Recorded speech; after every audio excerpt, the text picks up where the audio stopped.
পরিস্থিতির প্রতিবন্ধকতা হয়তো রুদ্রর চিন্তাভাবনার ঊর্ধ্বে ছিল এইবার। ও বাড়ির সীমানা ছাড়িয়ে বেরিয়ে আসতে সক্ষম হলেও ওর কথা সমীকরণের সামান্য একটু ভুল ছিল। শত্রুপক্ষের সংখ্যা ওর ধারণার থেকে অধিক ছিল অনেকটাই। প্রকাশ যাদব সত্যি আহত সাপের ন্যায় হিংস্র হয়ে আছে, সেই ব্যাপারে আর কোনো সন্দেহ নেই রুদ্রর। জঙ্গলের রাস্তা নিতেই ও বুঝেছিল জঙ্গলকে চারিদিক থেকে ঘিরে ফেলা হয়েছে। নদী পথে ধরে এগিয়ে আসাটা একটা চাল ছিল যাদবের, যাতে করে ওদের সঠিক সংখ্যার কোনো ধারণাই লাগাতে না পারে প্রতিপক্ষ।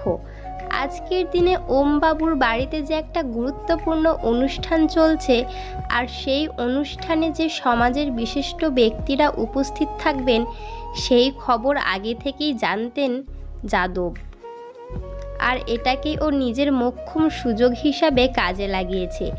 সকলের উপস্থিতির মাঝে অতর্কিত আক্রমণ হলে সেটাকে দূরে নিয়ে যাওয়ার জন্য রুদ্র যে ওই জায়গা ছেড়ে বেরিয়ে আসবে, সেই ছক অনেক আগেই কষে ফেলেছিল প্রখর বুদ্ধিসম্পন্ন প্রকাশ যাদব। রুদ্রকে অনেকগুলো দিন ধরে স্টাডি করছে লোকটা, কিন্তু ও যে এইভাবে একা বেরিয়ে আসবে সেটা হয়তো ও নিজেও ভাবতে পারেনি। সাপে বর হলো ওর জন্য। নদীপথ হয়ে আসা শত্রুপক্ষকে দেখে রুদ্র ভাবতেও পারেনি যে ওদের সংখ্যা শতাধিক। এছাড়া ওদের পুরো বাড়িটাকেও ঘেরাও করে ফেলা হয়েছিল ইতিমধ্যেই। রুদ্র জঙ্গলের পথ ধরে যত সামনে এগিয়েছে তত সংখ্যা বৃদ্ধি পেয়েছে শত্রুপক্ষের। অস্ট্রা 400 সহ ওর কাছে আরও বাকি যে দুটো বন্দুক ছিল সেগুলোর গুলিও শেষ। হাতে ধরে থাকা ফুল সাইজ CZ-75 গুলিও প্রায় শেষের পথে। কিন্তু চারিপাশে ছড়িয়ে ছিটিয়ে থাকা শত্রুপক্ষের সংখ্যা তখনও অনেক। নিজের জন্য বিন্দুমাত্র চিন্তা নেই রুদ্রর। কোলে থাকা ছোট্ট ঝিনুকটার জন্য চিন্তা হচ্ছে ওর। পরিস্থিতির জটিলতা মানুষকে জীবনের শিক্ষাগুলোর সত্যতা যাচাই করিয়ে দেয় বোধহয়। ওর বাবার বলা তিক্ত কথাগুলোই আজ ভীষণভাবে সঠিক মনে হচ্ছে রুদ্র। পৃথিবীতে কোনো কিছুর প্রতি টান, মায়া, যত্ন মানুষকে দুর্বল করে দেয়। নিঃসংকোচে ভয়হীন হয়ে সিদ্ধান্ত নিতে বাধা দেয় মস্তিষ্ক। আর এই মুহূর্তে সেটাই হচ্ছে রুদ্রর সাথে। কিন্তু যেই রাস্তায় রুদ্রকে চলতে হবে সেই রাস্তায় যে দুর্বলতার কোনো জায়গা নেই। সময় আসলে নিজের পরিবারের প্রতিও একইভাবে ক্ষমাহীন, দয়াহীন, নিষ্ঠুর হয়ে উঠতে হবে ওকে। তবেই এই বিশাল সাম্রাজ্যের রাজত্ব সম্ভব। আরামপ্রদ জীবনের সব আশা আকাঙ্ক্ষার বিসর্জন দিয়ে শুধু ক্ষমতালোভী হয়ে বাঁচতে হবে। ক্ষমতা, প্রতিপত্তি, প্রভাব, দর্প, সত্তার এক নৃশংস খিদে থাকতে হবে ভেতরে। রুদ্রর কাছে বন্দুক, গুলি বা অন্য কোনো অস্ত্রের প্রয়োগ সব সময় দ্বিতীয় পর্যায়ভুক্ত বিকল্প। গায়ের জোর আর বুদ্ধির প্রয়োগটাই ওর কাছে প্রাথমিক। কিন্তু এই মুহূর্তে ওর কোলে থাকা ঝিনুকের জন্য ও নিরুপায়। ও জানে যে করেই হোক সকলের চোখ এড়িয়ে ওকে এই জঙ্গল থেকে বেরোতেই হবে। ঝিনুককে কোনো নিরাপদ আশ্রয়ে পৌঁছে দিতেই হবে। ছোট্টবেলা থেকেই এই জঙ্গলের প্রতিটা কোণা, প্রতিটা রাস্তা ওর নখদর্পণে। জীবনে অনুশীলনীর একটা দীর্ঘ সময় কেটেছে ওর এই পাহাড়ি জঙ্গলের। এখানকার প্রতিটা গাছপালা, ছোট বড় পাহাড়, সরু রাস্তার বাঁক, চেরি ব্লসমের ফুলগুলো, পাহাড়ের মাথা থেকে গড়িয়ে আসা ছোট ঝোড়া, খরস্রোতা ঝর্ণাগুলো, শ্যাওলা পড়া বড় বড় পাথরের চাঁইয়ের নিচে তৈরি হওয়া জলাশয়গুলো ভীষণ পরিচিত ওর। এই জঙ্গলে কোনো সময় কোনো দিক থেকে হাওয়া বইতে পারে সেটা পর্যন্ত জানেও।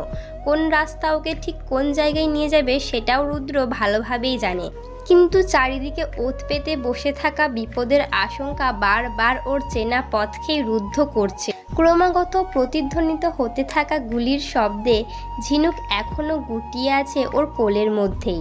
পায়ের তলায় বিছিয়ে থাকা শুকনো পাতাগুলোর সামান্যতম আওয়াজও যে কী ভয়ঙ্কর বিপদ ডেকে আনতে পারে ওর জন্য, সেটার ব্যাপারেও অপরিজ্ঞাত নয়। খুব সন্তর্পণে পেরিয়ে চলেছে ও নিজের পথ। ইন্দ্রিয়গুলো ভীষণভাবে সতর্ক। জঙ্গল থেকে বেরিয়ে বড় রাস্তায় ওঠার পথ বাকি আর সামান্য। মাথার উপরের প্রখর সূর্যের তাপ ধীরে ধীরে ম্লান হয়ে আসছে। জঙ্গলের মধ্যে দৌড়ানোর সময় কখন যে মোবাইলটা পকেট থেকে পড়ে গেছে খেয়াল করতে পারেনিও। সময় দেখার জন্য অনেক আগে একবার পকেটে হাত দিতে সেটা ও জানতে পেরেছিল। তাই এই মুহূর্তে দিনের সঠিক সময়ের ব্যাপারে কোনো ধারণাই নেই রুদ্রের। তবে সূর্যের অবস্থান জানান দিচ্ছে বেলা শেষের পথে। সাধারণত এই জঙ্গল পেরিয়ে বড় রাস্তায় উঠতে রুদ্রের খুব সামান্য সময় লাগার কথা, কিন্তু পরিস্থিতি আজ অতটা স্বাভাবিক নেই।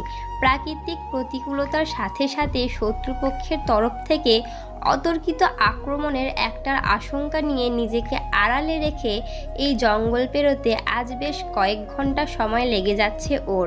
তবে রুদ্র অবাক হচ্ছে ঝিনুককে দেখে।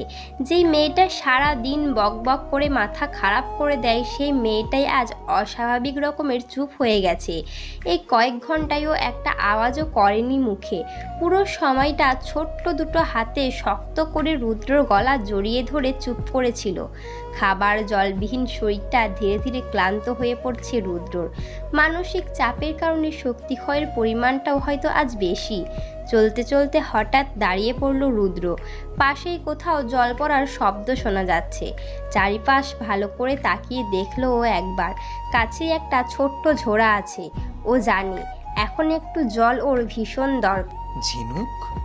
ভয়ে মুখ গুজে থাকা ছোট্ট ঝিনুক রুদ্রর ডাকে মাথা তুলে ভয়ে ভয়ে তাকালো ওর দিকে। সিম্বার কথা মনে আছে? এতক্ষণ পর নিজের পছন্দ মতো একটা প্রশ্ন পেয়ে চোখে মুখের ভয়ার্ত ভাব কাটিয়ে ঠোঁটের কোণার হাসিটা ধীরে ধীরে স্পষ্ট করে তুলল ঝিনুক। সিম্বা, মুফাসার কাব। মনে আছে সিম্বা কোথায় থাকতো? প্রাইড ল্যান্ডে, প্রাইড রকের নিচে গুহায়। ঝিনুক কি ওখানে যাবে নীল? ওটা অনেক দূর। এখন ওখানে যেতে গেলে অনেক দিন সময় লেগে যাবে। তবে নীল ওই রকমই একটা জায়গা দেখেছে। ঝিনুক কি যাবে ওখানে? ঝিনুক সাথে সাথে উপর নিচে জোরে মাথা নাড়ালো। Let's go. রুদ্রর কথা শুনে ঝিনুক খিলখিল করে হেসে উঠল। সাথে সাথে রুদ্র ওর ঠোঁটের উপর আঙুল ছুঁয়ে দিয়ে ওকে চুপ করতে বলল। আস্তে, পচা লোকগুলো শুনতে পেলে আবার আমাদের ধরতে আসবে। পাশেই পাহাড়ের গায়ে দুটো বড় পাথরের মাঝে একটা মাঝারি ধরনের ফাঁকা জায়গা রয়েছে।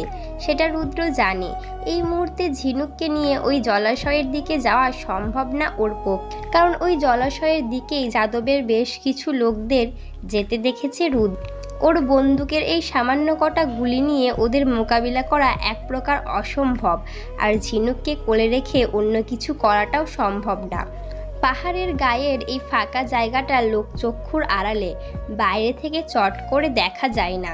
তাই রুদ্র ঠিক করলো কিছু সময়ের জন্য ঝিনুককে এখানেই নিরাপদে রেখে জল আনতে যাবে। বাচ্চা মেয়েটা মুখে কিছু না বললেও জলের প্রয়োজন তো ওরও আছে। নাও listen to me carefully. Simba যেমন গুহায় থাকতো, এটাও সেই রকমই। একটু সময়ের জন্য সিম্বার মতো ব্রেভ হয়ে এটার মধ্যে চুপ করে বসে থাকবে। নীল জল আনতে যাচ্ছে, এক্ষুনি চলে আসবে, কিন্তু প্রমিস মি এখান থেকে এক পাও নড়বে না। কোনো আওয়াজ পেলে বাইরে বের হবে না, আর নিজেও কোনো আওয়াজ করবে না। নীল যাবে আর আসবে, প্রমিস করো। কিন্তু নীল, এটা তো অন্ধকার। অন্ধকারে ঝিনুক খুব ভয় পায়। তাহলে ঝিনুক সিম্বার মতো ব্রেভ নয়? না, ঝিনুক অনেক ব্রেভ। ওকে, নীল যাক। ঝিনুক ভয় পাবে না। ভয় পেলে চোখ বন্ধ করে নেবে, কিন্তু নীল তাড়াতাড়ি আসবে তো। ঝিনুকের চুলগুলো সকালে খুব সুন্দর করে বেঁধে দিয়েছিল ঈশিতা, কিন্তু রুদ্রর গায়ে বারবার মুখ ঘষার কারণে সেই বাঁধন থেকে আলগা হয়ে কিছু চুল ছড়িয়ে ছিটিয়ে আছে ওর সারা মুখে। রুদ্র হাঁটু মুড়ে ওর সামনে বসে সেই লম্বা চুলগুলোকে খুব যত্নের সাথে ওর মুখের উপর থেকে সরিয়ে কানের পাশটায় গুজে দিতে দিতে বলল, নীল তাড়াতাড়ি ফিরবে, প্রমিস। ঝিনুকও প্রমিস। সময় কেটে গেছে অনেকটা। যে কোনো সময় ঝুপ করে অন্ধকারের আড়ালে চলে যাবে চারিদিক। ঘন সবুজে ঘেরা পাহাড়ের সারিগুলি ধীরে ধীরে গায়ে ধূসর রং মাখতে শুরু করেছে। নানা রকম পাখিদের আওয়াজ আর কানে এসে পৌঁছাচ্ছে না ঝিনুকের। ঝিঝি পোকার এক নাগারে ডেকে চলাটা জঙ্গলের এই নিস্তব্ধতাকে বাড়িয়ে তুলছে বেশ করে। প্রথমটায় ঝিনুক চোখ খুলে চারিদিকে ভালো করে পর্যবেক্ষণ করতে থাকলেও এখন চোখ দুটো চেপে বন্ধ করে বসে আছে।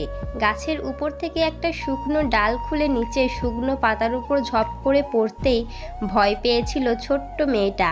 তারপর আর চোখ খুলেনি সে। সময় যত এগোচ্ছে তত পাল্লা দিয়ে জাঁকিয়ে বসছে ঠান্ডা। রুদ্রর দেওয়া ওই সুন্দর জামাটার উপর গরম জামা পরবে না বলে ঈশিতার কাছে বায়না করেছিল ঝিনুক সব। রৌদ্রজল দিন থাকার কারণে ঈশিতাও আর জোর করেনি ওকে। কিন্তু এখন দিন শেষ হতে না হতেই বেশ ঠান্ডা লাগতে শুরু করেছে ঝিনুকের। হাঁটু দুটো ভাঁজ করে বুকের কাছটায় জড়ো করে নিয়ে বসে আছে ছোট্ট ঝিনুক। নীল কখন আসবে? কতক্ষণ হয়ে গেল। ঝিনুকের ভয় করছে, ঠান্ডাও লাগছে। অন্ধকার হয়ে গেলেই ভূত আসবে ঝিনুককে খেতে। না না, ঝিনুক সিম্বার মতো ব্রেড, কিছুতেই ভয় পাবে না ঝিনুক। জলাশয়ের রাস্তা ধরে যতই সামনের দিকে এগোচ্ছে রুদ্র, ততই যেন জায়গাটা আরও বেশি করে নিস্তব্ধ হয়ে উঠছে। প্রকাণ্ড ঝড় আসার পূর্বে চারিদিকটা যেমন থম খেয়ে যায়, ঠিক তেমনই একটা অনুভূতি জাঁকিয়ে বসছে ওর মস্তিষ্কে। কিছু একটা অস্বাভাবিক তো অবশ্যই আছে এই থমথমে ভাবের মধ্যে, কিন্তু সেটা যে ঠিক কী সেটা কিছুতেই অনুমান লাগাতে পারছে না ও। সাবধানতার মার নেই, তাই রুদ্র সতর্ক রেখেছে নিজের ইন্দ্রিয়দের। বাজের মতো তীক্ষ্ণ নজর ঘুরে চলেছে জঙ্গলের কোনায় কোনায়। হাওয়ার ধাক্কায় গাছ থেকে ঝরে পড়া পাতা হোক অথবা ডানা ঝাপটে উড়ে যাওয়া কোনো পাখি হোক, জংলি ফুলের উপর থেকে প্রজাপতিটার উড়ে যাওয়ার মতো ক্ষুদ্রাতি ক্ষুদ্র আলোড়নটুকু ওর নজর এড়াতে পারছে না। জলাশয়ের সামনে পৌঁছে পাশেই পড়ে থাকা একটা শুকনো গাছের গুঁড়ি থেকে ওর শক্ত বাকল খুলে নিয়ে তার মধ্যে বেশ খানিকটা জল ঝিনুকের জন্য ভরে নিল রুদ্র। ঠিক তখনই অদূরে শুকনো পাতার মর্মর আওয়াজটা কানে ভেসে এলো ওর স্পষ্ট। সাথে সাথে পিছন দিকে ঘুরে তাকালো রুদ্র। ডানে বাঁয়ে উপর নিচে সামনে পিছনে সব জায়গায় দ্রুত নজর বোলানোর পরেও কাউকেই দেখতে পেল না, কিন্তু আওয়াজটাও স্পষ্ট শুনতে পেয়েছিল, সেই ব্যাপারে কোনো সন্দেহই নেই। ছোট থেকেই রুদ্রর নিজেকে অপ্রতিরোধ্য হিসেবে গড়ে তোলার প্রশিক্ষণ হয়েছে সম্পূর্ণ ভিন্ন উপায়ে। আর সাধারণ মানুষের ক্ষেত্রে যেটা দুর্বলতা, সেটাকেই জয় করে নিজের শক্তিতে রূপান্তরিত করেছে রুদ্র। আমরা সাধারণ মানুষ নিজেদের চোখের উপর এতটাই নির্ভরশীল হয়ে পড়ি যে বাকি ইন্দ্রিয়গুলোর কথা একেবারে ভুলেই। কিন্তু রুদ্র নিজেকে কোনো একটা নির্দিষ্ট ইন্দ্রিয়ের উপর নির্ভরশীল করে তোলেনি কোনো দিন, বরং প্রতিটা ইন্দ্রিয়কে আলাদা আলাদাভাবে সক্রিয় এবং শক্তিশালী বানিয়েছে। চোখটা বন্ধ করে মুহূর্তেই চারিপাশের প্রাকৃতিক ভারসাম্যের তারতম্য অনুভব করে সংবেদনশীলতার মাধ্যমে শত্রুপক্ষের উপস্থিতিকে মাপতে পারে ও অনায়াসে। নিজের প্রয়োজন মতো প্রতিটা ইন্দ্রিয়কে স্বতন্ত্রভাবে জাগিয়ে তুলতে পারে ও খুব সহজেই। নিজের চর্মচক্ষু দ্বারা এই মুহূর্তে আশেপাশে কারোর দেখা না পেলেও রুদ্র ভালোই বুঝতে পারছে এইরকম অস্বাভাবিকতার কারণ। সাথে সাথে চোখ দুটো বন্ধ করে শ্রবণেন্দ্রিয়কে তীব্রভাবে জাগিয়ে তুলল রুদ্র। হাওয়ার গতিবেগের আওয়াজটুকুকেও শোনার একটা প্রবল চেষ্টা। পিছনের বিশাল পাইন গাছটা, বাঁদিকের কোনো পাহাড়ের মাথা থেকে গড়িয়ে এসে পড়া বিশাল বড় প্রস্তরখণ্ডটা, আর সামনের দিকে জড়ো করে রাখা বড় বড় গাছের গুঁড়িগুলোর পিছন থেকে আসা কথোপকথনের খুব ক্ষীণ ফিসফিস শব্দগুলো হাওয়ায় ভেসে এসে পৌঁছালো ওর কান। সাথে সাথে ঠোঁটের কোণায় একটা ধূর্ত হাসির রেখা ফুটে উঠল ওর। এবার ও প্রস্তুত। এবার ঝিনুক ওর কোলে নেই। বন্দুকের গুলিতে যেই পরিতৃপ্তির স্বাদটুকু মন থেকে পায়নি, সেটা নিতেই প্রস্তুত ওর মস্তিষ্ক এখন। আত্মবিশ্বাসে ভরপুর চোখ দুটো জলজল করে উঠল। অভিজ্ঞ চোখ আশেপাশের সবটুকু পর্যবেক্ষণে ব্যস্ত। নিজের আত্মরক্ষার জন্য যতটুকু সামগ্রী এই প্রকৃতির থেকে সংগ্রহ করা যায়, সেটারই হিসাব লাগাচ্ছে মনে মনে। হঠাৎ পিছন থেকে শানিত অগ্রভাব দিয়ে হাওয়ার বুক চিরে এগিয়ে আসা ছুরিটার আওয়াজ পেতে এক পা সরে দাঁড়ালো রুদ্র। সাথে সাথে ছুরিটা গিয়ে গেঁথে গেল সামনে জড়ো করে রাখা কাঠের গুঁড়িগুলোর গায়ে। লক্ষ্যভ্রষ্ট হতেই একে একে সামনে বেরিয়ে এলো জনা 50 থেকে 60 জন লোক। এরা প্রত্যেকেই যে যাদবের লোক তাতে কোনো সন্দেহই নেই। চারিদিকের ক্রমহ্রাসমান আলো জঙ্গলের নিস্তব্ধতাকে বাড়িয়ে তুলছে দ্বিগুণ হারে। পারিপার্শ্বিক বাতাসে একটা চাপা উত্তেজনার গন্ধ। সামনে দাঁড়িয়ে থাকা প্রতিটা মানুষ মাঝখানে দাঁড়িয়ে থাকা 18 বছর বয়সী ছেলেটাকে খুব ভালো করে চেনে। কোনো জীবিত প্রাণীকে নির্দ্বিধায় জীবন মৃত্যুর এপার ওপার করতে বিন্দুমাত্র হাত কাঁপে না রুদ্র সিং শেখাওয়াতের, সে কথা কারোরই অজানা নয়। নিপুণ দক্ষতা, নির্মম যুদ্ধনীতিতে পারদর্শী ছেলেটার চোখ দুটো হিংস্র শিকারী পশুর ন্যায় জ্বলজ্বল করছে যেন। ম্লান হয়ে আসা দিনের আলোতে রুদ্রর ভয়ঙ্কর অবয়বটা প্রত্যেকেরই মধ্যেই একটা স্নায়বিক দুর্বলতা সৃষ্টি করছে। আসন্ন ঝড়ের পূর্বাভাসে বাতাবরণ ভারী হয়ে উঠছে ধীরে ধীরে। মনে ভীতিকার সঞ্চার ঘটালেও নিজের মালিকের কাছে সংকল্পবদ্ধ সামনে দাঁড়িয়ে থাকা প্রত্যেকটা মানুষ। প্রথম আঘাত এলো শত্রুপক্ষের দিক থেকে। প্রত্যেকের হাতেই লোডেড বন্দুক, ধারালো ছুরি। রুদ্রর মস্তিষ্ক ক্যালকুলেশনে ব্যস্ত। একটা মোক্ষম আঘাত হানতে হবে, না হলে যে কোনো মুহূর্তে ওই বন্দুকগুলো থেকে বেরোনো যে কোনো একটা গুলি ওর বুককে এপার ওপার করে দিতে সময় লাগবে না। কাউকে কিছু বুঝে উঠতে না দিয়ে বিদ্যুৎ গতিতে শিকল দিয়ে বেঁধে রাখা গাছের গুঁড়িগুলো থেকে শিকলটা এক টানে খুলে নিল ও হাতের শক্ত পেশির সাথে জড়িয়ে দক্ষতার সাথে নিজের চারিদিকে এক পাক ঘুরিয়ে দিল ভারী ওজনের শিকলটাকে। সারিবদ্ধভাবে দাঁড়িয়ে থাকা একটা মানুষও সহ্য করতে পারল না নিরেট লোহার সেই তীব্র আঘাত। প্রত্যেককে মুখ থুবড়ে পড়ল মাটির উপর। হাতে ধরে থাকা বন্দুকের কয়েকটা ছিটকে এলো রুদ্রের দিকে, কিন্তু মন মস্তিষ্ক যে চামড়ার উপর রক্তের স্বাদ চাইছে তখন। বিদ্যুৎ গতিতে এগিয়ে এলো রুদ্র। মাটি থেকে উঠে দাঁড়ানোর আগে প্রবল আঘাতে ধরাশায়ী হলো আরও বেশ কিছু জন। পায়ের তলায় পড়ে থাকা গাছের মোটা ডালটাকে তুলে নিপুণভাবে প্রয়োগ করলো কারোর মাথায়, কারোর ঘাড়ে, কারোর পিঠে, তো কারোর বুক। মার্শাল আর্টের পারদর্শিতা তার প্রতিটা আক্রমণাত্মক পদক্ষেপে স্পষ্ট। প্রতিপক্ষের কয়েকজন তখনও ক্রমাগত গুলি চালিয়ে চলেছে রুদ্রকে লক্ষ্য করে, কিন্তু রুদ্রর আক্রমণের মতো প্রতীক্ষারও দুর্ভেদ্য। নিদারুণ চালে প্রতিটা বুলেটকে লক্ষ্যভ্রষ্ট করতে বাধ্য করল ও। রুদ্রর লাগামহীন ধ্বংসাত্মক বিদ্যুৎ গতিসম্পন্ন আঘাতের সামনে টিকল না একজনও। সময়ের সাথে সাথে জঙ্গলের অন্ধকারে ঘনীভূত হতে শুরু করেছে বিশৃঙ্খলা, হতাশা আর পরাজিত যোদ্ধাদের চাপা গোঙানির শব্দ। অধিকাংশ ম্যানপাওয়ার হারিয়ে প্রচেষ্টার অসারতায় পরাজিত নিশ্চিত বুঝতে পেরে নড়বড়ে হতে শুরু করে প্রতিপক্ষের মানসিক বল। একটা সীমাহীন অপ্রতিরোধ্য শক্তি হিসাবে রুদ্রর ব্যক্তিত্বের সত্যতা তখন প্রত্যেকের কাছেই স্পষ্ট। পরাজিত মানুষগুলো শরীরের একাধিক আঘাতপ্রাপ্ত স্থানের ব্যথায় জর্জরিত। প্রত্যেকের শরীর রক্তে ভিজে। রক্তের এই গন্ধটাই তো পেতে চাইছিল রুদ্রর নাক। মাটিতে পড়ে নিদারুণ যন্ত্রণায় ছটফট করতে থাকা মানুষগুলোকে দেখে তৃপ্ত হতে চাইছিল ওই চোখ দুটো। এরকম একটা মোকাবিলা যেখানে ও একা আর প্রতিপক্ষ সংখ্যায় অধিক, সবসময় ওর মনকে একটা আলাদা আত্মবিশ্বাসে রাঙিয়ে দেয়। পরিশেষে শত্রুপক্ষের এই কষ্ট, পীড়া, যন্ত্রণাগুলো ওকে মানসিকভাবে শান্তি প্রদান করছে। ঠোঁটের কোণায় কুড় হাসিটা ফুটে উঠল আবার। মাটিতে ছড়িয়ে ছিটিয়ে পড়ে থাকা বন্দুকগুলো তুলে নিঃসংকোচে একটার পর একটা শুট করে দিল রুদ্র। এক নাগাড়ে পরপর 56টা গুলি। প্রতিটা লক্ষ্যভেদে গুলিগুলো নিখুঁতভাবে গেঁথে গেল মানুষগুলোর কপালের ঠিক মাঝখানটায়। মুহূর্তে সমস্ত যন্ত্রণা, কষ্ট থেকে মুক্তি।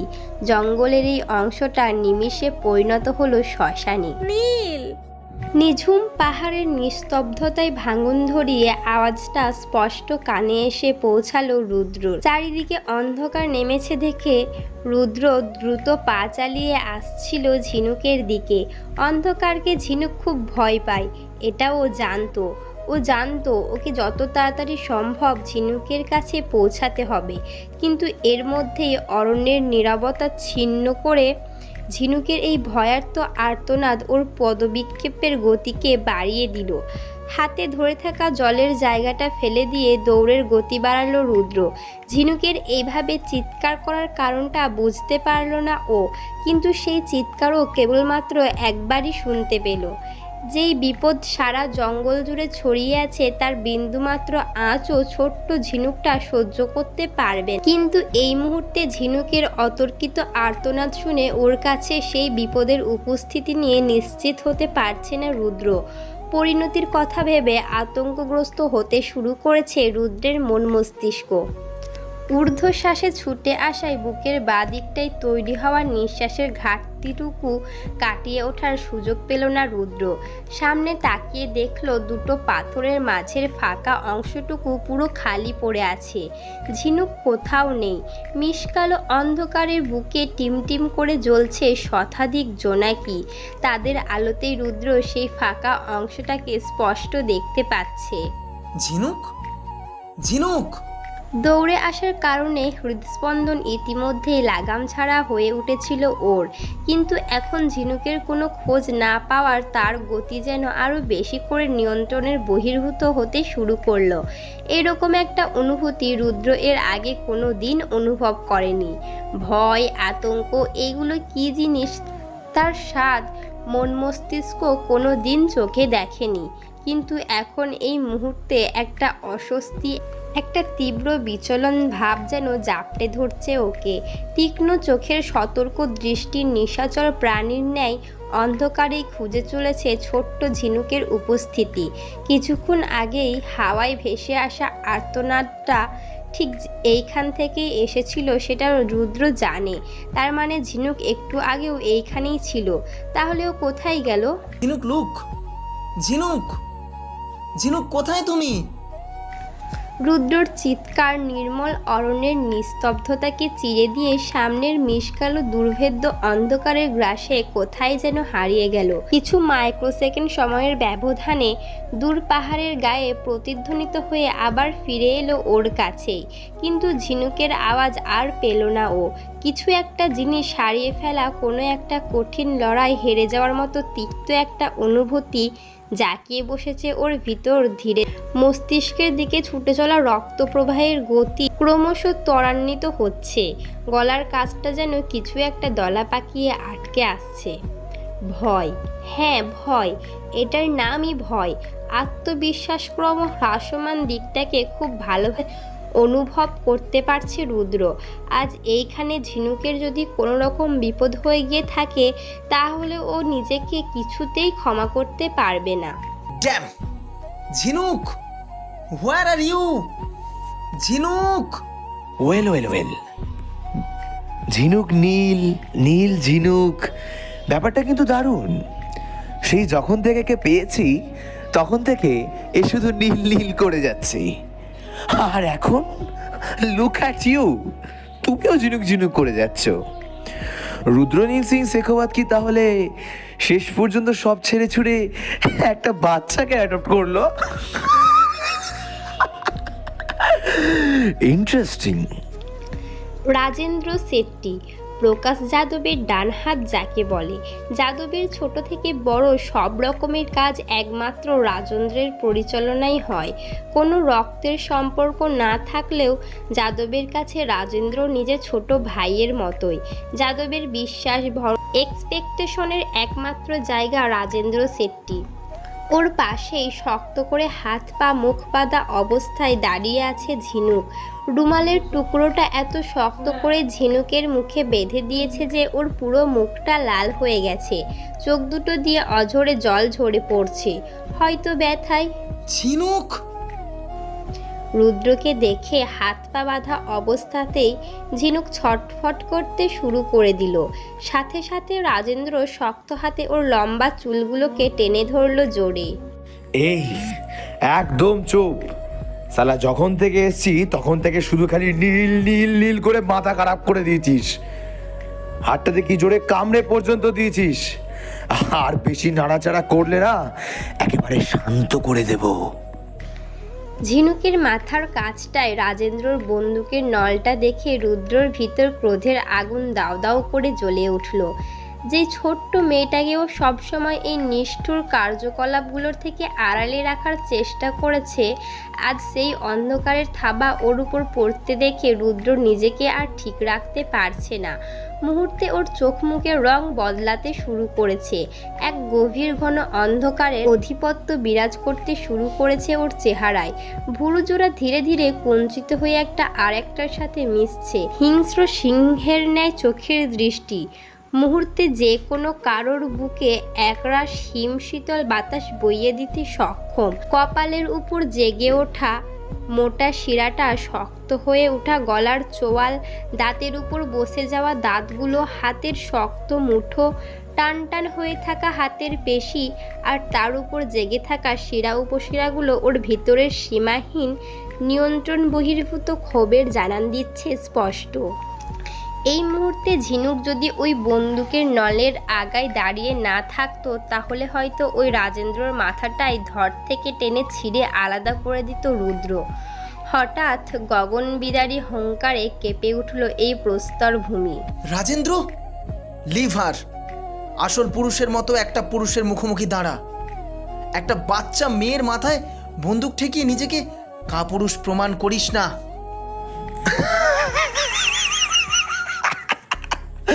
আমি তো শুনেছিলাম রুদ্রনীর শেখাওয়াতের কোনো দুর্বলতা নেই। এটা আবার নতুন দুর্বলতা।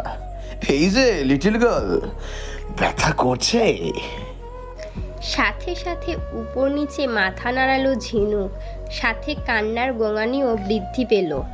ঝিনুকের কান্নার আওয়াজ রুদ্রর ভিতরে এক অদম্য জেদের জন্ম দিচ্ছে। ভিতরের এই আবেগ যে আর কিছুক্ষণের মধ্যেই সব সহ্যের সীমা ছাড়িয়ে যাবে সেটা ভালোই বুঝতে পারছে ও। এক পা করে এগোতে থাকলো রুদ্র ওদের দিকে। না না না, ওখানেই দাঁড়াও। আর এক পা এগোলে এই ছোট্ট পাখিটাকে চিরদিনের মতন উড়িয়ে দেবো আমি। রুদ্র থমকে গেল জায়গায়। ওর মস্তিষ্ক ওকে বলছে এগোতে, কিন্তু মন মানছে না। মন মস্তিষ্কের মেলবন্ধনে এমন দ্বন্দ্ব আগে কোনো দিন ফেস করেনি রুদ্র। কেন চেয়েও এক পা এগোতে পারছে না নিজেও বুঝতে পারল না। যেন কোনো অপ্রাকৃতিক শক্তি ওর পা দুটো চেপে ধরেছে, আর সেই পা ওঠানোর সাহস বা আত্মবিশ্বাস কোনোটাই ওর মধ্যে আর নেই। এটাকেই কি দুর্বলতা বলে? তাহলে কি ও সত্যি দুর্বল হয়ে পড়ছে? ওর অপ্রতিরোধ্য সত্তাটা কি তাহলে আজ পরাজিত? ওর ক্ষমতা, শক্তি, দর্প কি তাহলে আজ সবটাই মূল্যহীন? যেই ছেলেটা জীবনে কোনো দিন কারোর পরোয়া করেনি, সে আজ ওই ছোট্ট মেয়েটার জন্য এত চিন্তা কেন করছে? কি যায় এসে যায় যদি একটা গুলি ওই মেয়েটার মাথা এফোর ওফোর করে দিয়ে বেরিয়ে যায়? কে হয় মেয়েটা ওর? না না না, কিছুতেই এত দুর্বল ও নিজেকে হতে দিতে পারে না। এত বছরের কঠিন অনুশীলনের কি কোনো দাম নেই? এক মুহূর্তে কি করে এত কঠিন মনোবল ভেঙে যেতে পারে ওর? অস্থির মস্তিষ্ক তোলপাড় হচ্ছে রুদ্রর। অনেক কেনর উত্তর আজ ওর কাছে নেই, আর এই নেইটা ওকে ভীষণভাবে বিরক্ত করছে। চোখ দুটো চেপে বন্ধ করে একটা নিঃশ্বাস টেনে ভেতরে নিয়ে সবটুকুকে শান্ত করার একটা তীব্র প্রচেষ্টায় লিপ্ত হলো রুদ্র। মুখোমুখি দাঁড়িয়ে দুই প্রতিদ্বন্দ্বী, কে শিকার আর কে শিকারী সেটা নির্ধারিত হওয়া বাকি তখনও। পৃথিবীর বুকে হঠাৎ করে যেন অন্ধকারের থেকেও গভীর এক নিস্তব্ধতা নেমে এসেছে। সমগ্র অরণ্যটাও যেন দম বন্ধ করে দাঁড়িয়ে আছে কোনো এক অজানা ঝড়ের আশঙ্কায়। ঝিঝির ডাকটাও ক্ষীণ শোনাচ্ছে। বাতাস নিজের গতিপথ বদলেছে। বরফাবৃত চূড়া ছুঁয়ে আসা হাওয়াটাও হঠাৎ উষ্ণ ঠেকছে রুদ্রর গায়ে। মৃত্যু শীতল অপলক স্থির দৃষ্টিতে সামনের মানুষটার নিঃশ্বাসের উঠা পড়াটুকুকেও প্রতি সেকেন্ডে মাপছে ও, ঠিক যেন একটা কচি হরিণ শাবককে শিকার বানানোর জন্য দম আটকে দাঁড়িয়ে থাকা কোনো চিতা শিকারের প্রতিটা পদক্ষেপ মেপে নিচ্ছে সঠিক সময়ে ঝাঁপাবে বলে। রুদ্রর এইরূপ স্থির অতিরিক্ত শান্ত থমথমে রূপ দেখে রাজেন্দ্রর বুক যে একবারের জন্যও কাঁপেনি সেটা নয়, কিন্তু শিকারীর সামনে শিকার শেষ নিঃশ্বাস পর্যন্ত নিজের সাহস দেখানোর চেষ্টা করে। রাজেন্দ্রর বেলাতেও এর অন্যথা হলো না। মনে হঠাৎ সঞ্চার হওয়া ভয়কে দমিয়ে রেখে দৃঢ়তার ছাপ চোখে মুখে এঁকে দাঁড়িয়ে রইল সে। যদিও এতক্ষণে ও এটুকু বুঝে গেছে এই বাচ্চা মেয়েটা রুদ্রর জন্য ইম্পর্টেন্ট। যতক্ষণ এই মেয়েটা ওর কাছে আছে ততক্ষণ রুদ্রকে আটকে রাখা সম্ভব। হয়তো রুদ্রনীল সিং শেখাওয়াত নিজের বাবার জীবনের পরোয়াটুকু করে না কখনো। সে কি সত্যি এই মেয়েটার পরোয়া করবে? রাজেন্দ্র এখনও নিজের সিদ্ধান্তের উপর পুরোপুরি নিশ্চয়তা পাচ্ছে না। রুদ্রকে অনুসরণ করে যখন পুরো জঙ্গলকে ঘিরে ফেলার সিদ্ধান্ত নেওয়া হয়েছিল তখনও ও জানতো না রুদ্রর সাথে একটা বাচ্চা মেয়ে আছে। যাদবের পরিকল্পনায় সফল হয়েছে। রুদ্র বেরিয়ে এসেছে বাড়ি থেকে, আর তাও আবার একা। এমন সুযোগ হাতছাড়া হলে দ্বিতীয়বার আর পাওয়া যাবে না সেটা জানতো যাদব। রুদ্রনীল সিং শেখাওয়াত যে কতটা ভয়ঙ্কর একটা মানুষ, কতটা অপ্রতিরোধ সেটা কারোর অজানা নয়। 18 বছর বয়সী ছেলেটা সময় এলে যে আরও কতটা ভয়ঙ্কর হয়ে উঠবে সেটা নিয়েই আশঙ্কায় ভুগছে যাদব। এই চারাকে বাড়তে দিলে পরবর্তীকালে এমন একটা বটবৃক্ষে পরিণত হবে যেটা হয়তো পুরো মাফিয়া ওয়ার্ল্ডকে নিজের মধ্যে সমাধিস্থ করে নেবে। এই চারা বড় হলে এর একছত্র অধিকার কেউ আটকাতে পারবে না, সেটা যাদব নিজেও ভালো করে জানে। তাই চারা বৃক্ষ হওয়ার আগে একে মূল থেকে উপড়ে ফেলাটা প্রধান লক্ষ্য ওদের। অরণ্য থেকে বেরোনোর রাস্তার মুখে এসে রাজেন্দ্রর চোখে পড়েছিল রুদ্রের উপর। পিছন থেকে একটা গুলিও অনায়াসে চলতেই পারত, পিছন থেকে একটা গুলি ও অনায়াসে চালাতেই পারত, কিন্তু ওটা যে রুদ্র সিং শেখাওয়াত। ওর মুখোমুখি রাজেন্দ্র আগেও বহুবার হয়েছে। ছেলেটার মধ্যে অদ্ভুত এক দক্ষতা ও বারবার লক্ষ্য করেছে। হাওয়ার আওয়াজের সামান্যতম হেরফের শুনেই ও অনায়াসে বুঝে যায় কোথায় কি চলছে। পিঠ পিছেও ওকে শ্যুট করা এতটা সহজ নয়। আর লক্ষ্যভ্রষ্ট হলে ধরা পড়ে যাওয়ার সম্ভাবনার পাশাপাশি পরিণতির কথা ভেবে আর সাহস দেখায়নি রাজেন্দ্র। কারণ ওই মুহূর্তে ও ছিল পুরো একা, দলের বাকিরা ছিল অন্যদিকে। তাই চুপ করে এক জায়গায় দাঁড়িয়ে অপেক্ষা করা ছাড়া আর কোনো উপায় ছিল না ওর কাছে। এক পা নড়লেও রুদ্র বুঝে যেত ওর উপস্থিতি। সাঁঝের আবছা আলোতে ঠিক তখনই ওর চোখে পড়ে এই বাচ্চাটিকে। লোকচক্ষুর আড়ালে ওই পাথরের ফাঁকে বাচ্চাটিকে বসিয়ে রেখে রুদ্র অন্যত্র চলে যাওয়ার পরেও বেশ কিছুক্ষণ রাজেন্দ্র গাছের আড়ালে থেকেই অপেক্ষা করেছে। রুদ্র ফিরে আসবে কিনা হয়তো সেটাই বোঝার চেষ্টা করছিল। বেশ কিছুক্ষণ পর অদূরে গুলির আওয়াজ শুনে রাজেন্দ্র নিশ্চিত হয়ে বাইরে বেরিয়ে আসে, কারণ গুলির আওয়াজ স্পষ্ট বলে দিচ্ছিল রুদ্র দলের বাকিদের সাথে সংঘর্ষে লিপ্ত, আর তাই এত সহজেও এখানে এসে পৌঁছাতে পারবে না। কোনো অজ্ঞাত কারণে প্রচণ্ড ভয়ে বাচ্চা মেয়েটাকে চোখ বন্ধ করে বসে থাকতে দেখেছিল রুদ্র। তারপর এক কথায় দু কথায় মেয়েটার থেকেই ও জানতে পারে রুদ্র ওকে চেনে। তখনই মনে মনে স্থির করে নেয় রাজেন্দ্র যে এই মেয়েকেই টোপ হিসাবে ব্যবহার করবে রুদ্রকে নিয়ন্ত্রণে আনতে। কথাটা সাথে সাথেই ফোন করে যাদবকে জানিয়েছিল রাজেন্দ্র। সবটা শোনার পর যাদব তখনই সাবধান করেছে ওকে, কারণ এই পৃথিবীতে এমন কোনো জীব বা জড়র অস্তিত্ব নেই যার পরোয়া রুদ্রনীল সিং শেখাওয়াত করে। তাই একটা সামান্য বাচ্চা মেয়ের পরোয়া ও করবে সেই ভাবাটা হয়তো রাজেন্দ্রর জীবনের সব থেকে বড় ভুল হবে। ওই মুহূর্তেই যাদব রাজেন্দ্রকে বলেছিল ওখান থেকে সরে। রুদ্র একা আছে এটা শুনে আরও কিছু ম্যান পাওয়ার পাঠানোর ব্যবস্থাও করবে বলে রাজেন্দ্রকে আশ্বস্ত করেছে, কারণ এই গোল্ডেন চান্স ও কিছুতেই মিস করতে চায় না। রুদ্রনীল সিং শেখাওয়াতকে নিজের রাস্তা থেকে চিরতরে সরিয়ে দেওয়ার এটাই প্রথম এবং এটাই শেষ সুযোগ ওদের কাছে। রাজেন্দ্র নিজেকে সরিয়ে নেওয়ার কথাই ভাবছিল, এমন সময় আচমকায় বাচ্চা মেয়েটা ওইভাবে রুদ্রর নাম ধরে চিৎকার করবে ও বুঝতে পারেনি। ততক্ষণে অদূরে গুলির শব্দ থেমে গেছে। ও জানতো রুদ্র যে কোনো সময় এসে পৌঁছাবে এখানে। পালানোর পথ আর নেই। আর একবার যদি ও রুদ্রর হাতে ধরা পড়ে তাহলে বেঁচে ফেরার আর কোনো প্রশ্নই থাকবে না। মেয়েটাকে বন্দি করে নিজের বাঁচার রাস্তা বানানোর ছাড়া আর কোনো উপায় ছিল না ওর কাছে। এইটুকু রিস্ক তো নিতেই হতো ওকে। কথাই বলে না, শিকারীর ভীতিকে গন্ধ শুকে বুঝতে পারে শিকারী। রুদ্রর তীক্ষ্ণ দৃষ্টি রাজেন্দ্রর ভিতরের ভয়ের আভাস পেয়ে গেছিল অনেক আগে। এখন শুধু দরকার ছিল ওকে আরও একটু বিভ্রান্ত করার। দেখো রুদ্র, তোমার কাছে আর কোনো রাস্তা খোলা নেই। কিছুক্ষণের মধ্যেই যাদবের আরো ম্যান পাওয়ার এসে পৌঁছাবে এখানে। তুমি যদি ভেবে থাকো তোমার ড্যাডির তরফ থেকে সাহায্য আসবে, তাহলে ভুল ভাবছো। তোমার ড্যাড অনেক আগেই নিজের লোক পাঠিয়েছিল জঙ্গলে, তাদের পথ আটকানো হয়েছে। তোমার কি মনে হয় যাদব তোমাকে একা পেয়েও এত সহজে ছেড়ে দেবে? না, কখনোই না। কতজনকে আটকাবে তুমি, আর কতক্ষণ?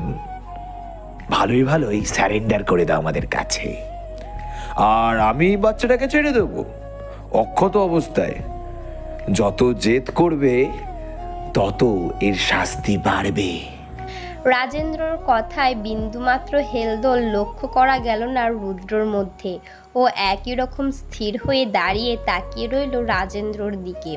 রুদ্রকে দেখে ওর মাথায় ঠিক কী চলছে জানতে অক্ষম রাজেন্দ্র নিজের ধমকির সত্যতা প্রমাণ করতে ঝিনুকের চুলের গোছাটা আরও একবার জোরে টেনে ধরল। আরও একবার একটা চাপা গোঙানি বেরিয়ে এলো ঝিনুকের গলা থেকে। সাথে সাথে রুদ্র হাতের মুঠো শক্ত বন্ধ করে নিল, কিন্তু চোখের পলক পড়ল না ওর। রাজেন্দ্র জানতো ভীষণ দৃঢ় মানসিকতার ছেলে রুদ্র, এত সহজে ও ঝুঁকবে না। কিন্তু বাচ্চা মেয়েটি যে ওর উপর প্রভাব ফেলছে সেটা ওর চোখ এড়ালো না। ব্যাপারটা রাজেন্দ্রর কাছে বেশ উপভোগ্য। এই প্রথমবার রুদ্রনীল সিং শেখাওয়াতকে এতটা দুর্বল দেখাচ্ছে। তা কেমন লাগছে রুদ্র, প্রথমবার নিজের নিয়ন্ত্রণ অন্যের হাতে দেখে? চুপচাপ বন্দুকগুলো বার করে পায়ের কাছে রাখো, কোনো চালাকি নয়। রুদ্র যেন এরকম কিছুরই একটা অপেক্ষা করছিল। ঠোঁটের কোণায় ফুটে ওঠা ক্রূর হাসিটা হয়তো ও ইচ্ছা করেই লুকালো না। সামনের মানুষটার আত্মবিশ্বাসকে নাড়িয়ে দেওয়ার জন্য ওইটুকুই যথেষ্ট নয় কি? জিন্সের পেছনে গুজে রাখা বন্দুকগুলো বার করে নিয়ে ঝুঁকে দাঁড়ালো রুদ্র বন্দুকগুলো নিচে রাখার জন্য। ঘুটঘুটে অন্ধকারে জোনাকিদের আলোয় মৃদু আলোকিত জায়গাটায় রুদ্রর পায়ের কাছেই পড়ে থাকা গাছের শুকনো ডালটাকে লক্ষ্য করতে পারেনি রাজেন্দ্র। এই ডালটা পড়ে যাওয়াতেই ভয় পেয়েছিল তখন ঝিনুক। বন্দুক রাখার ভান করে বিদ্যুৎ গতিতে ডালটা তুলে নিয়ে রাজেন্দ্র মাথা লক্ষ্য করে ছুঁড়ে দিল রুদ্র। একটা শুকনো গাছের ডালে হয়তো আহত হলো না রাজেন্দ্র, কিন্তু সাময়িক বিভ্রান্ত হলো ঠিকই। আর ওই সময়টাকেই কাজে লাগিয়ে রুদ্র এগিয়ে এসে পেছন দিক থেকে হাতের ভাঁজে চেপে ধরল ওর গলা। রাজেন্দ্র রুদ্রর হাতের ভাঁজে চেপে থাকা অবস্থায় নিজেকে ছাড়ানোর অনেক বৃথা চেষ্টা করলো, কিন্তু লাভ হলো না। দম প্রায় বন্ধ হয়ে এলো ওর। হাতে ধরে থাকা বন্দুকটা পড়ে গেল মাটিতে। আর ঠিক তখনই জঙ্গলের অন্ধকারে বেশ কিছু পদবিক্ষেপের আওয়াজ স্পষ্ট শুনতে পেল রুদ্র। শুকনো পাতা পায়ে মারানোর আওয়াজে সতর্ক হলো রুদ্র। যারা এগিয়ে আসছে তারা সংখ্যায় অনেক, সেটা ও ভালোই বুঝতে পারছে। এক ঝলকও ফিরে তাকালো ঝিনুকের দিকে। মেয়েটা হাঁপিয়ে গেছে। অনভ্যস্ত পরিস্থিতির ভয়, সারাদিন না খাওয়ার ক্লান্তি, উপরন্ত এই জানোয়ারটার অত্যাচার, সব মিলিয়ে প্রাণোচ্ছল ভাবটায় কেমন ম্লান হয়ে এসেছে মেয়েটা। একটা দীর্ঘশ্বাস বেরিয়ে আসে রুদ্রর ভিতর থেকে। এখনও ওর মধ্যে যা শক্তি অবশিষ্ট আছে তাতে সম্মুখে আগত বিপদকে অনায়াসে পরাজিত করতে পারবে ও। কিন্তু এই বাচ্চা মেয়েটাকে নিয়ে আর রিস্কও নিতে পারবে না। রুদ্র জানে ঝিনুকের প্রতি যে একটা আলাদা কিছু কাজ করছে ওর মধ্যে, সেটা রাজেন্দ্র পরিষ্কার দেখতে পেয়েছিল। তাই তো ঝিনুককে বন্দি বানিয়ে ওকে কন্ট্রোল করতে চেয়েছিল। এরপরেও যে এমনটা আবার হবে না সেটা কে বলতে পারে, তবে বাচ্চা মেয়েটা হয়তো আর নিতে পারবে না। ধীরে ধীরে বেশ কিছু টর্চের আলো জঙ্গলের অন্ধকার ভেদ করে এগিয়ে আসছে ওদের দিকেই। জ্বলতে নিভতে থাকা আলোগুলো দেখে রুদ্র বুঝলো ওদের হাতে সময় বেশি নেই, কারণ সামনের লোকগুলো শত্রুপক্ষের। ওর ড্যাডের লোক হলে একটা বিশেষ সিগন্যাল ওকে দেওয়া হতো ওই টর্চের আলোর মাধ্যমেই, কিন্তু সেটা হচ্ছে না। রুদ্র চাইলে পিছনের পকেটে রাখা ধারালো ছুরিটা দিয়ে এই মুহূর্তে রাজেন্দ্রকে শেষ করে দিতে পারে, কিন্তু শেষ করে দিলেই তো শেষ। এত সহজে মুক্তি তো রাজেন্দ্রর পাওয়ার কথা নয়। ঝিনুককে কষ্ট দিয়েছে ও, এর শাস্তি তো পেতেই হবে ওকে। আর ওর মতো লোকের জন্য উপযুক্ত শাস্তিটা ঠিক কি হতে পারে সেটা রুদ্রর খুব ভালো করেই জানা। নিশাচরের তীক্ষ্ণ চোখ অন্ধকারের মধ্যেই খুঁজে চলেছে উপযুক্ত শাস্তির জন্য উপযুক্ত একটা জিনিস। যদিও খুব বেশি খুঁজতে হলো না ওকে, পাশেই শিকার ধরার জন্য চোরা শিকারীদের পাতা ফাঁদটা ওর চোখে পড়ল। রাজেন্দ্রকে হাতের ভাঁজে চেপে ধরে ওকে টানতে টানতে নিয়ে গেল সেই দিকটায়। পকেট থেকে ছুরিটা বার করে ফাঁদের মোটা দড়িটা কেটে বার করে নিল রুদ্র।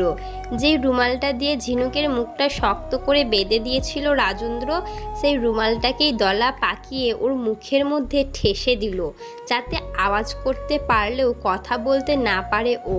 তুলনামূলক একটা ছোট দড়ি দিয়ে ওর বাঁ হাত আর পা দুটোকে একসাথে বেঁধে দিল রুদ্র, আর মোটা দড়িটা দিয়ে ডান হাতটা বেশ ভালোভাবে শক্ত করে বেঁধে দড়িটাকে টান টান করে কিছুটা দূরে একটা গাছের সাথে এমনভাবে বেঁধে দিল যে সামনে থেকে এগিয়ে আসা যে কেউ পা বেঁধে মুখ থুবড়ে পড়বে। ঝিনুক এতটাই হাঁপিয়ে গেছে যে রুদ্র ওকে কোলে তুলে নিতেই ও রুদ্রের কাঁধে মাথা রেখে শুয়ে পড়ল। Hey little princess, are you okay? না একটু খাবারের দানা, না একটু জল, কোনোটাই পড়েনি সকাল থেকে ঝিনুকের পেটে। এমন অবস্থায় সারাদিনের ক্লান্তিতে ছোট্ট মেয়েটার গলার কাছটাও শুকিয়ে এসেছে। শুকনো ঠোঁট দুটো জুড়ে যাচ্ছে একটা আরেকটার সাথে। তবুও কোনো রকমে রুদ্রকে জিজ্ঞেস করলো Jhinuk, Jhinuk princess Neel? Yes, you are খুব ব্রেভ প্রিন্সেস। এবার বলো, তুমি ঠিক আছো? না নীল, ঝিনুকের চুলে ব্যথা করছে, গালেও। ঝিনুকের খুব ভয় করছে। ভয় কেন পাচ্ছে ঝিনুক? নীল আছে তো। নীল থাকতে ঝিনুকের কিচ্ছু হবে না। নীল সব সময় থাকবে ঝিনুকের সাথে। এতক্ষণে ঝিনুক মাথা তুলে তাকালো রুদ্রর দিকে। সত্যি নীল সব সময় ঝিনুকের সাথে থাকবে? প্রশিস? Promise princess. ঝিনুক আর নীল কোথায় যাচ্ছে? নীল জানে না। ঝিনুক জল খাবে নীল। এই তো আর একটুখানি, বড় রাস্তায় উঠে নীল জল কিনবে। ধীরে ধীরে ওদের কথোপকথনের আওয়াজ দূরে যেতে থাকলো রাজেন্দ্রর থেকে। দড়ির বাঁধন থেকে নিজেকে ছাড়ানোর অনেক চেষ্টা করলো ও, কিন্তু কোনো লাভ হলো না। মুখে রুমাল গুজে রাখায় চিৎকার করতে পারছে না ও। গায়ের সমস্ত শক্তি দিয়ে গলা থেকে আওয়াজ বের করার চেষ্টা করছে রাজেন্দ্র, কিন্তু ও বুঝতে পারছে না রুদ্র এটাই তো চেয়েছে। যাদবের লোকেরা অন্ধকার জঙ্গলে টর্চের আলোয় শিকারী কুকুরের মতো খুঁজে চলেছে রুদ্রকে। সংখ্যায় এইবার তারা আগের থেকেও বেশি। হঠাৎ একটা গোঙানির শব্দ কানে আসতেই সকলে একসাথে এগিয়ে এলো আওয়াজের উৎসের দিকে। অরণ্যর গভীরে গাছের পাতার ফাঁক ফোকর দিয়ে যেই যৎসামান্য চাঁদের আলো এসে পৌঁছায়, তার আশেপাশের অন্ধকারটা যেন আরও ভয়ঙ্কর রূপ ধারণ করে। এই মিশকালো ঘুটঘুটে অন্ধকারে ব্যতিব্যস্ত লোকগুলো পায়ের কাছে টান টান হয়ে থাকা দড়িটাকে লক্ষ্যই করতে পারেনি। সবাই মিলে এগিয়ে আসার কারণে দড়িতে পা বেঁধে একসাথে হুমড়ি খেয়ে পড়ল মাটির উপর। দড়ি আগে থেকেই টান টান করে বেঁধে রাখা ছিল রাজেন্দ্রর হাতের সাথে। তার উপর এতজন লোকের ভার একসাথে নিতে পারল না ওই রক্ত মাংসের নরম অংশটা। সাথে সাথে ডান হাতটা কাঁধের কাছ থেকে ছিঁড়ে চামড়া মাংস সমেত বেরিয়ে এলো বাইরে। গলা চিরে বেরিয়ে এলো হৃদয় বিদারক একটা তীব্র আর্তনাদ। ঠান্ডা ভারী বাতাসে ভেসে সেই আওয়াজ এসে পৌঁছালো রুদ্রর কান পর্যন্ত। যে শান্তিটা ও রাজেন্দ্রর ভাগ্যে লিখে দিয়ে এসেছিল সেটা যে ও পেয়েছে তা আর বুঝতে বাকি রইল না রুদ্রর। দুই হাতে ও শক্ত করে চেপে ধরল ঝিনুককে নিজের সাথে। মেয়েটার নিরাপত্তা এখন সম্পূর্ণ ওর হাতে। এতক্ষণে হয়তো যাদবের লোকেরা ওর পাতা ফাঁদটা বুঝে গেছে। যে কোনো মুহূর্তে ওরা প্রত্যেককে ওর পেছনেই ছুটে আসবে সেটাও রুদ্র জানে। তাই যত তাড়াতাড়ি সম্ভব ওকে এই জঙ্গলের সীমানা পেরিয়ে বড় রাস্তায় পৌঁছাতেই হবে। চলার গতি বাড়ালো রুদ্র। আর একটুখানি সামনের অন্ধকার ভেদ করে বড় রাস্তার ক্ষীণ আলো এসে পৌঁছাচ্ছে ভেতরে। শুকনো পাতার ঘন ঘন মর্মর শব্দটা ক্রমশ এগিয়ে আসছে ওদের দিকেই।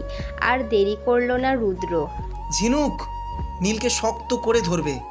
ঝিনুক রুদ্রর কথা মতো ওকে শক্ত করে জড়িয়ে ধরে ওর কাঁধে মুখ গুজে দিল।